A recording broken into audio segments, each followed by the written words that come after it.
नमो नमः। सर्वेषां स्वागतमस्ति। अद्य संस्कृतशालायाम् अहं डॉक्टर अजयः शाण्डिल्यः। अद्य अस्यां कक्षायां प्रस्तौमि पत्रलेखनं, पत्रे रिक्तस्थानपूर्तिः च। पत्र हमारे पाठ्यक्रम का एक बड़ा ही रोचक विषय है। भाषा की जब हम बात करते हैं तो भाषा में अभिव्यक्ति के अनेक माध्यम है, संप्रेषण के अनेक माध्यम है। उनमें से पत्र भी अपने विचारों को दूसरों तक, दूर बैठे हुए व्यक्ति तक पहुंचाने का एक माध्यम है। तो हम इस पत्र और 6ठी से 12वीं तक की कक्षाओं में अलग अलग रूपों में पत्र का प्रयोग हमारे पास में होता है और उसमें ज्यादातर पत्र में रिक्त स्थान पूर्ति के लिए आती है। हम रिक्त स्थान पूर्ति पर मुख्य रूप से बात करेंगे, साथ ही हम यदि संस्कृत में पत्र लिखना चाहते हो तो कैसे हम वो पत्र लिख सकते हैं उस पर भी बात करेंगे। और पत्र जो है वह 2 प्रकार के होते हैं। एक होता है अनौपचारिक पत्र और दूसरा है औपचारिक पत्र। अनौपचारिक पत्र वो है जो हम अपने किसी मित्र को, अपने किसी रिश्तेदार को, अपने किसी सगे संबंधी को लिखते हैं तो उसका एक अलग प्रारूप होता है, उसका एक अलग पैटर्न होता है, तो हम उसको देखेंगे। साथ ही जो दूसरा पत्र है औपचारिक पत्र, जिसमें औपचारिकता होती है, जो किसी अधिकारी को लिखा जाता है। जैसे हम अपने विद्यालय के प्रधानाचार्य को कोई पत्र लिखना चाह रहे हैं, किसी समाचार पत्र के संपादक को लिखना चाह रहे हैं, बाहर हम बैंक में हैं, बैंक के हम मैनेजर को लिखना चाह रहे हैं, हम बिजली विभाग के जो निदेशक हैं उनको लिखना चाह रहे हैं, अथवा अन्य किसी अधिकारी को लिखना चाहते हैं। जब किसी हम अधिकारी को लिखते हैं तो वो पत्र होता है औपचारिक पत्र, और जब हम किसी सगे संबंधी, रिश्तेदार, मित्र आदि को लिखते हैं तो वो कहलाता है अनौपचारिक पत्र। तो आज की कक्षा में हम बात करेंगे अनौपचारिक पत्र पर। तो चलिए आरंभ करते हैं आज के विषय को।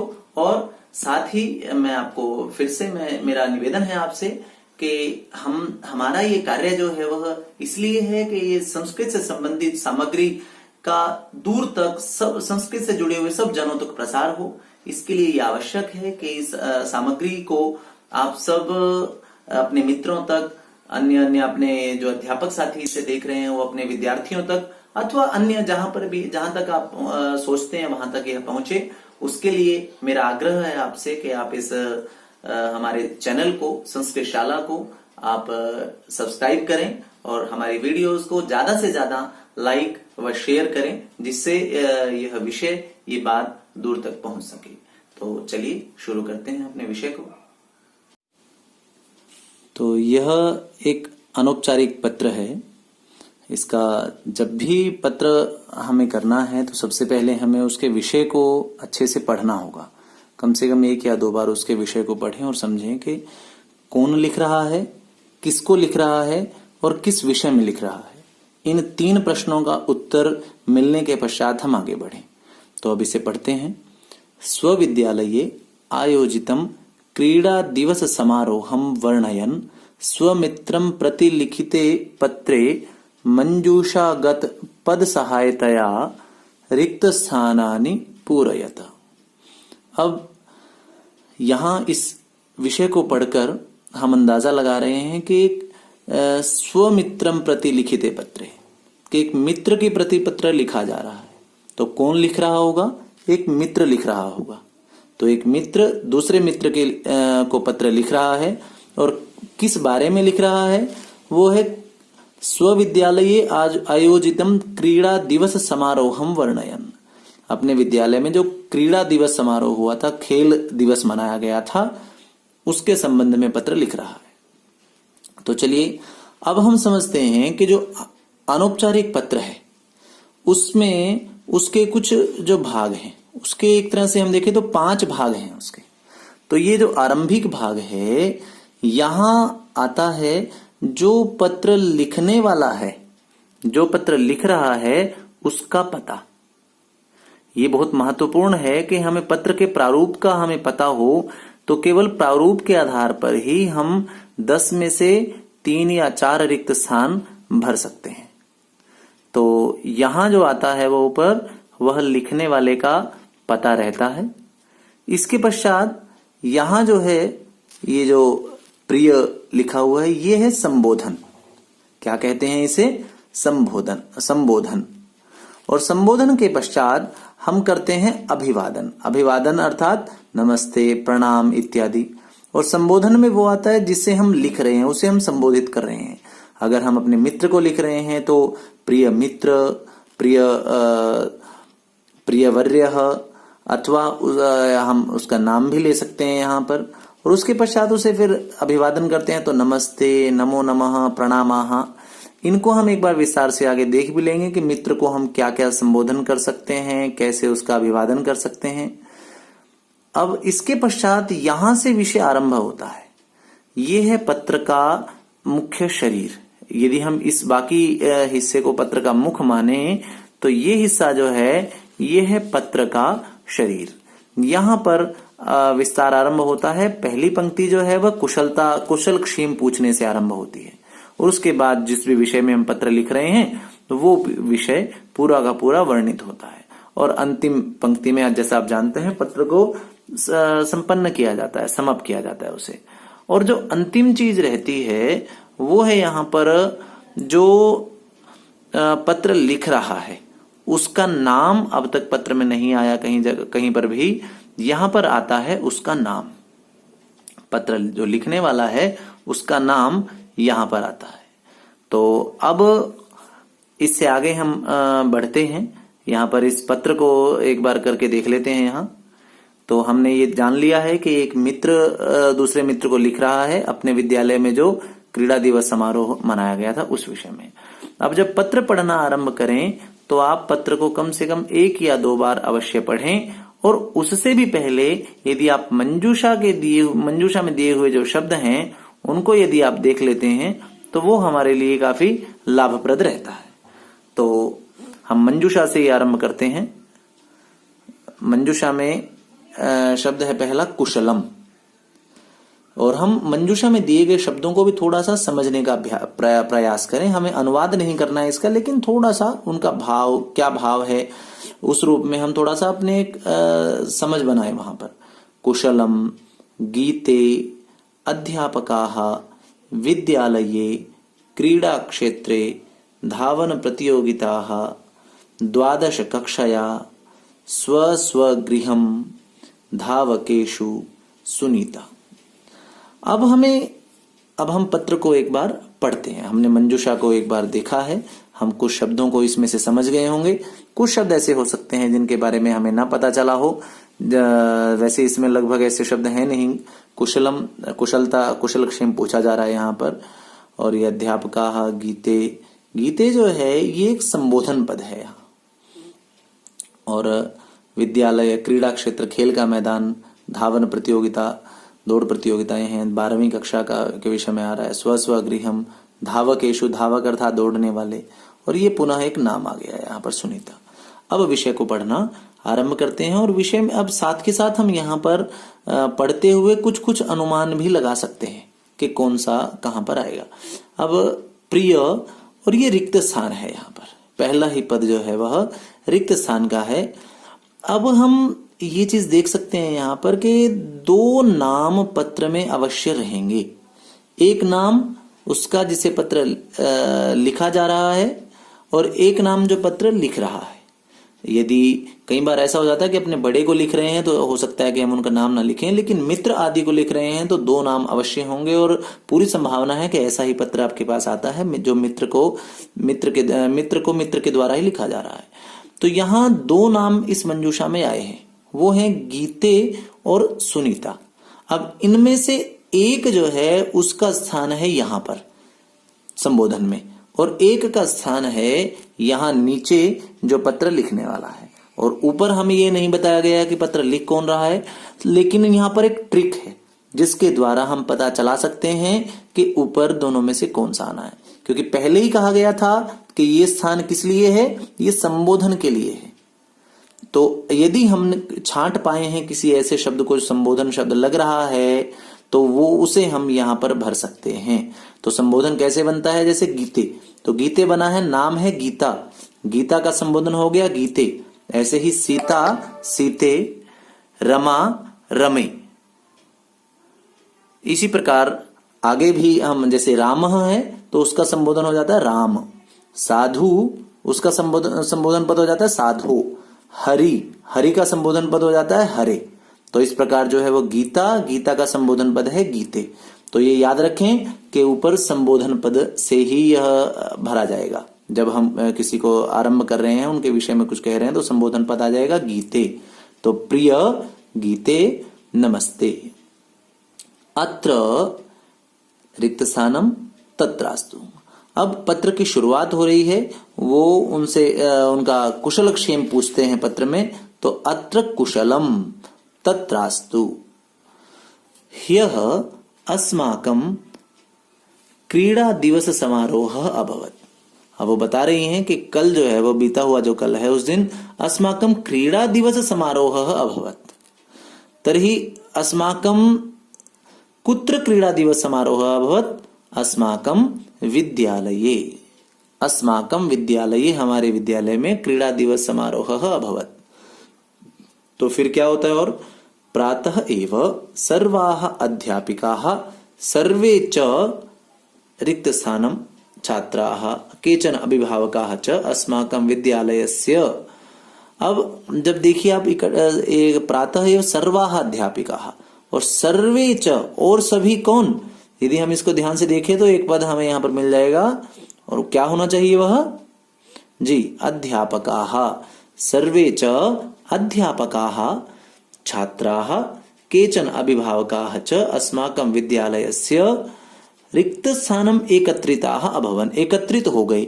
अब देखिए क्रीड़ा दिवस की बात हो रही है, क्योंकि हमने एक समझ तो बना ली है कि एक मित्र मित्र को लिख रहा है और क्रीड़ा दिवस समारोह का वर्णन करते हुए लिख रहा है। तो जब बात हुई है, कह रहा है कि प्रातः एवं सवेरे के समय ही सभी अध्यापिकाएं, अध्यापक, विद्यार्थी सब एकत्रित हो गए। कहाँ एकत्रित होंगे वो? इसमें कोई शब्द इस प्रकार का आया है, देखिए देखिए यहां पर एक तो शब्द हमें लग सकता है यहां पे कि विद्यालय, एक लगता है कि क्रीड़ा क्षेत्र। क्रीड़ा क्षेत्र में अब दोनों में से ज्यादा बेहतर कौन है यहां पर? क्योंकि ऐसा हमें कई बार लग सकता है कि ये भी शब्द आ सकता है, ये भी शब्द आ सकता है रिक्त स्थान में, तो हमें बेहतर की ओर जाना होगा। अब क्योंकि खेल की बात हो रही है तो क्रीड़ा क्षेत्र, हम क्रीड़ा क्षेत्र पर जाएंगे। और ऐसा भी हो सकता है कि आगे हमें उसका और कोई बेहतर विकल्प मिले तो हम उसे बदल भी सकते हैं, क्योंकि एक बार अभी हम पढ़ते हुए एक अनुमान लगाते हुए चल रहे हैं। अभी बिल्कुल उत्तर पुस्तिका में हम अभी नहीं लिख रहे हैं कि एक अनुमान लगा रहे हैं यहाँ पर कि कौन सा कहां पर रखा जा सकता है। तो क्रीड़ा क्षेत्रे एकत्रिताः अभवन्। पूर्वम एकादश कक्षायाः रिक्त स्थानं सह कबड्डी सामुख्यम अभवत। अब कबड्डी प्रतियोगिता की, कबड्डी के सामने की बात कर रहे हैं। तो एकादश कक्षा का हुआ। अब आप समझ बनाए थोड़ी सी कि एकादश कक्षा का किसके साथ हो रहा है यहाँ पर। इसमें कोई शब्द इस तरह का है, देखिए एक शब्द यहाँ पर हमें लग रहा है द्वादश कक्षाया, 12वीं कक्षा से। तो पूर्वम एकादश कक्षाया द्वादश कक्षाया सह कबड्डी सामुख्यम अभवत। फिर बात आ रही है कि एकादश कक्षा विजयिनी अभवत, विजयी रही एकादशी कक्षा। और तदा सप्ताष्टम कक्षायाः छात्राणाम, अब 2 कक्षाएं आगे, सप्त और अष्टम कक्षा छात्राणाम रिक्त स्थानम अभवन, हुई। अब क्या हुई? तो इससे हमें अनुमान लग रहा है कि यहाँ पर बहुवचन आएगा, जो भी शब्द है वह बहुवचन का है। और क्या हुई? खेल की बात हम कर रहे हैं सारी। तो धावन प्रतियोगिताः, धावन प्रतियोगिताः अभवन। अब देखिए यहां तक चलते चलते हम 7 रिक्त स्थान हम भर चुके हैं। तो अब हम ये छांट ले, जब हम 5-6 रिक्त स्थान हमारे भर जाएं तो हम 5-6 रिक्त स्थान भरने के बाद ये छांट लें कि कौन कौन से शब्द रह गए हैं, क्योंकि उससे हमारा काम और आसान हो जाएगा। हमें ये पता चल जाएगा कौन कौन से शब्द हमारे पास में हैं। तो देख लेते हैं एक बार। कुशलम भी आ चुका है, गीते भी आ चुका है, अध्यापका भी, विद्यालय आया है क्या? हाँ बिल्कुल, तीसरे रिक्त स्थान में विद्यालय आ गया है, क्रीड़ा क्षेत्र भी आ गया है, धावन प्रतियोगिता भी आ चुका है, द्वादश कक्षाया भी आ गया है। तो बचते हैं कौन से?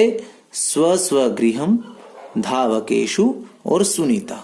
ये 3 शब्द अभी शेष हैं और 3 ही हमारे रिक्त स्थान शेष हैं। चलिए आगे चलते हैं। अब तासु रिक्त स्थानम श्री रामः श्री श्यामः क्रमशः प्रथमः च अतिष्ठताम्।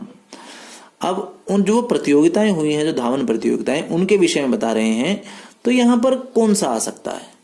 अब ये नाम भी है यहाँ पर, तो ये नाम नहीं आ सकता। और नाम के लिए जैसा हमने शुरुआत में देखा था कि अपेक्षित स्थान है ये अंत में पत्र लिख रहे हैं जो, तो इसे तो हम यहाँ पर पहले भी भर सकते हैं। तो इसे यदि हम यहाँ भर देंगे तो हमारे पास दो ही पद हैं, धावकेशु और स्व स्व गृहम। तो जब बात आ रही है कि विजयी रहे इनमें से कौन कौन, तो फिर स्व स्व गृहम का तो यहाँ पर लगता है कि कोई काम नहीं है, तो आएगा धावकेशु, क्योंकि धावन प्रतियोगिताएं हुई थी। तो धावकों में श्री राम जो है वह अष्टम कक्षा के और श्री राम सप्तम कक्षा में क्रमशः प्रथम रहे। तदानीम पुरस्कार वितरणानंतरम सर्वेपि रिक्त स्थानम आगच्छन, कहाँ आ गए? स्व स्व गृहम। तो इस प्रकार हमने पूरे पत्र में अनुमान लगाया कि कौन सा शब्द कहाँ लग सकता है। तो ये हमने एक प्रारूप भी देखा यहाँ पर कि सबसे ऊपर क्या होता है, सबसे अंत में क्या होता है, बीच में क्या है, संबोधन कहाँ है, अभिवादन कहाँ है, ये सब चीजें हमने यहाँ पर देखी हैं। अब हम ऐसा करते हैं, हम एक और पत्र का अभ्यास कर लेते हैं। देखिए, ये इस पत्र का विषय जो है, यहाँ इस पत्र को हम कर रहे हैं, स्वजन्म दिवसम उपलक्ष्य मित्रम प्रति लिखितम पत्रम मंजुषायाम प्रदत्त पदैहि पूरयता। अब यह भी जो पत्र है वह एक मित्र के द्वारा लिखा जा रहा है। और किसे लिखा जा रहा है? एक मित्र को ही लिखा जा रहा है। तो इसे हमें मंजुषा में दिए गए जो पद हैं उन्हें उनके आधार पर भरना है। और विषय क्या है इस पत्र का? वो है कि स्वजन्म दिवसम उपलक्ष्य, जन्म दिवस के उपलक्ष्य में। और किसके? स्व जन्म दिवसम उपलक्ष्य, अपने जन्म दिवस के उपलक्ष्य में। अब हम आरंभ करते हैं इसे करना यहां पर। अब देखिए, सबसे पहले मंजुषा देख लेते हैं। मंजुषा में जो शब्द दिए गए हैं, सार्ध चतुर्वादने मित्राणि वर्धस्व अत्र भविष्यति आयोजनम जलपानम निमंत्रणम सपरिवारः नमस्ते। अब यहाँ एक देखिए, आरंभ में एक समय बताया गया है, सार्ध चतुर्वादने, और वर्धस्व, बढ़ो, वृद्धि को प्राप्त हो, ये भाव है इस पद का। और जलपान, निमंत्रण, सपरिवार, नमस्ते आदि शब्द जो हैं वो प्रायः हमारे परिचित है। तो अब यहां भी देख लेते हैं, हम इस पत्र को देखते हैं। तो आरंभ होता है परीक्षा भवनात्। अब बहुत सारे पत्रों में ऐसा भी लिखा होता है कि लिखने वाला कहाँ से लिख रहा है? परीक्षा भवन से लिख रहा है। और परीक्षा भवन कहाँ है? दिल्ली नगर में है। और दिनांक इन्होंने दिनांक के लिए स्थान रखा है यहाँ पर ये। और अब पत्र आरंभ होता है संबोधन से कि प्रिय मित्र दिनेश। अब ये संबोधन पद, ये भी यहाँ पर पूरा वाक्य है, पूरा है संबोधन पद। और अब पहला रिक्त स्थान यहाँ पर आ रहा है, जो कि जगह है किसके लिए? अभिवादन के लिए, जो नमस्ते, प्रणाम आदि। यदि आपको ये भी पता चलेगा तो इसके आधार पर भी आप मंजूषा से शब्द छांट पाएंगे कि ये किस चीज के लिए जगह है, तो वैसा पद आपको यहाँ पर मिल जाएगा। तो क्या आपकी नजर गई है वहां पर? मुझे लगता है कि अवश्य आप ढूंढ चुके हैं। और वो शब्द है नमस्ते। प्रिय मित्र दिनेश नमस्ते। नमस्ते उनका अभिवादन किया। और कह रहे हैं कि शुभ समाचारो अयम यत् अस्मिन् वर्षे मम जन्म दिवसः आगामी रविवासरे। अब यहां पर रिक्त स्थान है और ये वाक्य का अंतिम शब्द भी है। और कह रहे हैं कि मम जन्म दिवसः, इस वर्ष में मम जन्म दिवस आगामी रविवासरे, जो आने वाला रविवार है, आगामी रविवासरे। और अंतिम पद है। और वाक्य के अंत में आप जानते हैं कि क्रियापद रहने की संभावना ज्यादा होती है। वैसे होना क्रियापद ही चाहिए, लेकिन संस्कृत में आगे पीछे भी लिख देते हैं, लेकिन फिर भी क्रियापद के रहने की संभावना ज्यादा होती है। यहाँ पर क्रियापद यदि हम देखें तो दो ही क्रियापद हैं, वर्धस्व और भविष्यति।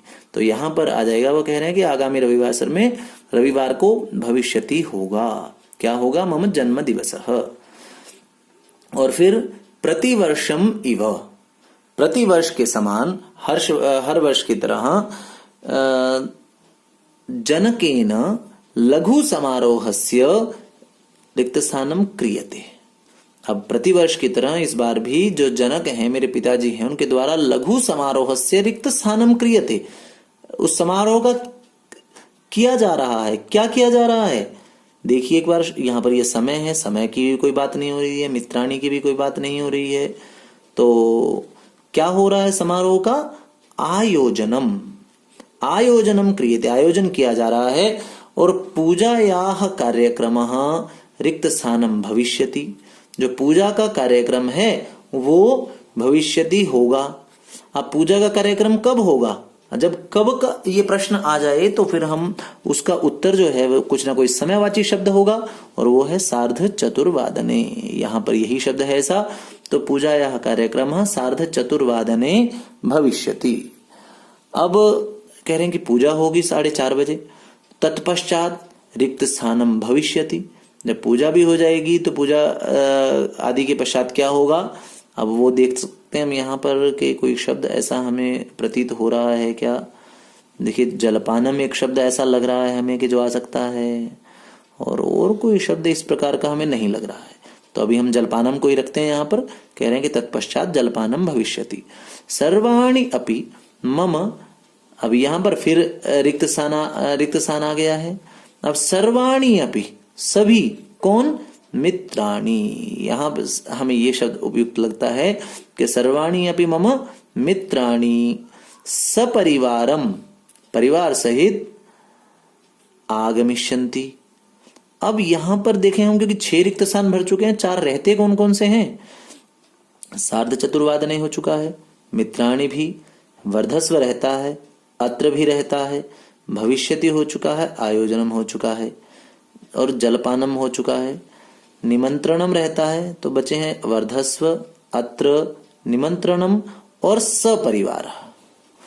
अब ये देखना जरूरी है, 5-6 रिक्त स्थान के पश्चात वापिस मंजूषा को देखना बहुत आवश्यक है। कह रहे हैं, देखिए फिर से वाक्य को देखते हैं कि सर्वाणि अपि मम मित्राणि सपरिवारम, सपरिवारम आ गया है, तो ये सपरिवार शब्द तो नहीं आ सकता, तो अब 3 रह गए हैं। वर्धस्व भी कामना की जा रही है बढ़ने की, वो भी यहां पर नहीं आ रहा है क्योंकि आगमिष्यन्ति शब्द आ गया है। तो बचे अत्र और निमंत्रणम।